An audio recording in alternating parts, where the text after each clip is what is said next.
Not bad, not bad. What is going on, guys? My name is Amos and I'm back again with yet another video. So in today's video, we want to look at le raisonnement. So the goal of this video is going to be to try and verify or justify that a certain proposition is actually true. So we have a number of ways we can go about demonstrating or showing that a certain proposition is true. So we'll basically use some statements that are that we already know that they are true, and with a little bit of mathematical manipulation we try to establish that the given proposition is true. Now the first raisonnement that we are going to talk about, or the first method that we're going to talk about that is going to help us in demonstrating that the proposition is true, is going to be le raisonnement par contraposé.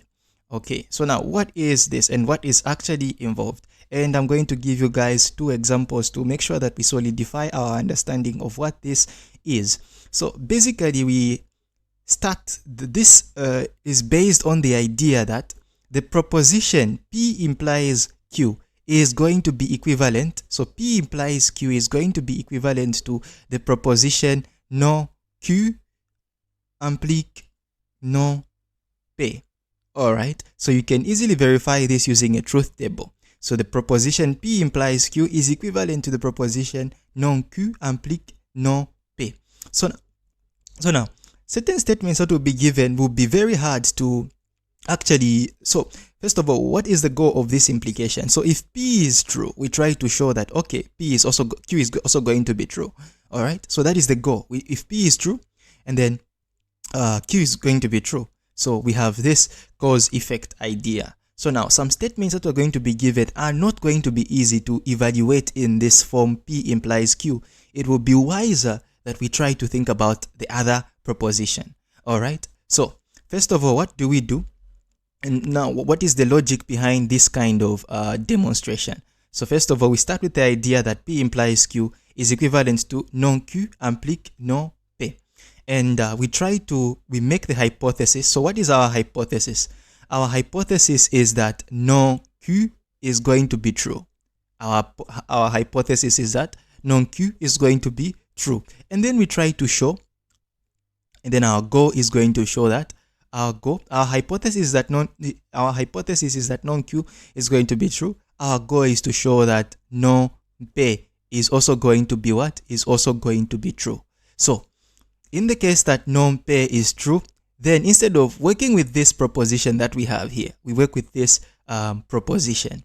All right. Now, non Q is true implies that Q is false. All right. So that's the meaning that we have here.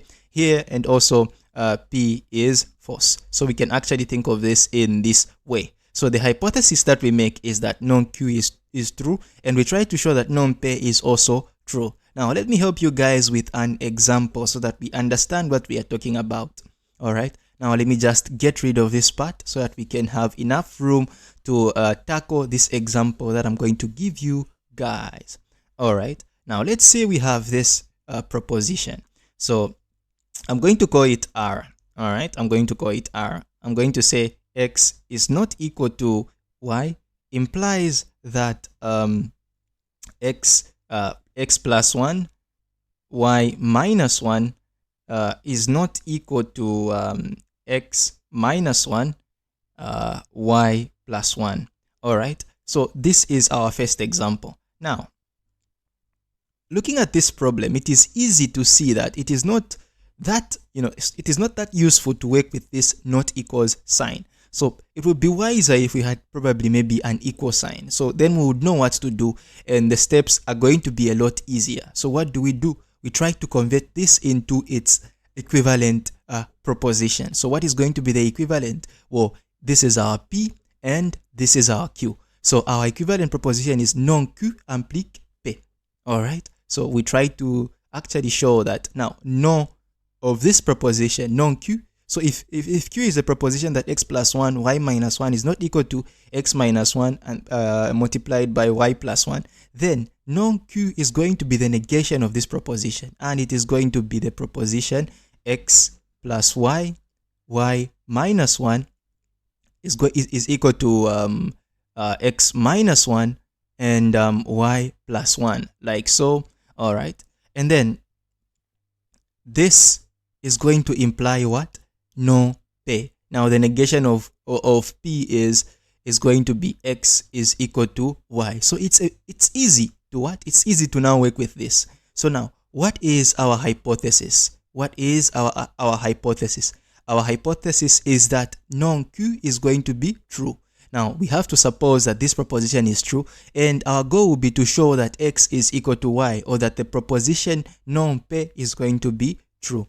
All right. So let's suppose, all right, supposons, so we suppose that X plus 1 and Y minus 1 is equal to X minus 1 and Y plus 1, like so. Now, if I expand here, I'm going to have X Y minus X minus 1 is going to be equal to XY and minus Y and minus 1. Now, it's easy to see that this and this, well, if this comes to this other side, if you were to compose this by its additive inverse, well, this and this is going to disappear.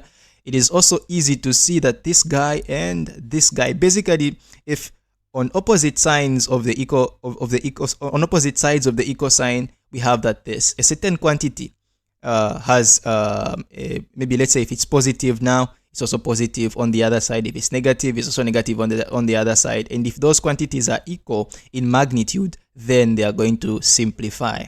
So basically, what we are going to have is so this and this will simplify. Let's hope we are not missing anything here. And we have minus X, all right, and is equal to minus Y, all right. So that is good. All right. Oh wait, I think we are missing some terms. Yes, we are missing some terms. Let me just correct this problem here. So X multiplied by X will be XY. X multiplied by that is going to be minus X. Yes, we are missing some terms. Plus Y, and one multiplied by minus 1 is minus 1. And we have here XY, and we have plus X minus Y, and we have minus Y, like so. So this and this simplify, and this and this simplify. And what are we remaining with? So basically, we are left with minus X plus Y is equal to X minus Y. Now, if you were to work this out, you are going to find that we're going to have, of course, the X has to come here, so we'll have minus 2X, and the Y has to come here, so we'll have 2Y is equal to 0. Now, let me just take care of the top part so that it's easier for us to understand. So we have to actually establish that X is equal to Y with what we have. So we have to establish that non-pair is true. So if you factorize here by 2, what are you going to have if you factorize by 2? Well, you can also factorize by minus 2. So if you factorize by minus 2, you're going to have X minus Y is equal to 0. Now, whenever we have a product of two things equated to 0, it is either that the first thing is equal to 0 or the second thing is equal to 0. Now, we know that minus 2 is not equal to 0, so it has to be that X minus Y is equal to 0. Now, this is going to imply that X is equal to Y. Boom. That is our result. Thank you guys for watching, and I'll see you in the next video.